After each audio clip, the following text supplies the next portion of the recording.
در آغاز سرخط خبرها.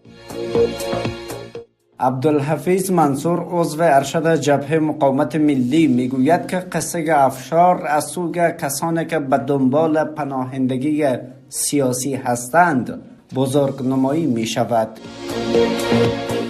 سخنگوی ریاست جمهوری پاکستان گروه طالبان را جانوران بی‌مغز خواند. و دومین دور مذاکرات ایران و آمریکا در سوئیس آغاز شد. سلام، شب بخیر شنونده بسته خبری امروز سه‌شنبه 28 دلو 1404 هجری شمسی از خبرگزاری پایگاه هستید. مشروع خبرها.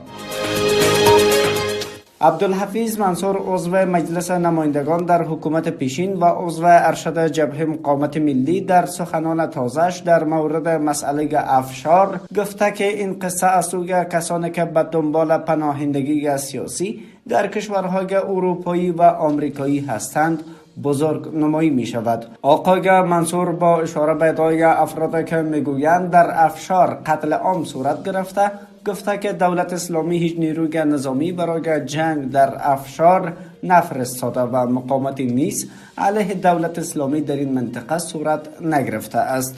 این عضو جبهه مقاومت ملی اعلام آمادگی برای برگزاری مناظره در این رابطه را کرده و از مدعیان این مسئله نیز خواسته تا در مناظره حاضر شوند. سخنگوی ریاست جمهوری پاکستان در واکنش به بیرون آوردن پیکر بیجان یک نظامی پیشین از قبر و سلاخی آن توسط طالبان این گروه را به جانوران بی‌مغز تشبیه کرده و گفته که طالبان تروریستند و تنها کاری که می توانند انجام دهند کشتار شهروندان بیگناه است.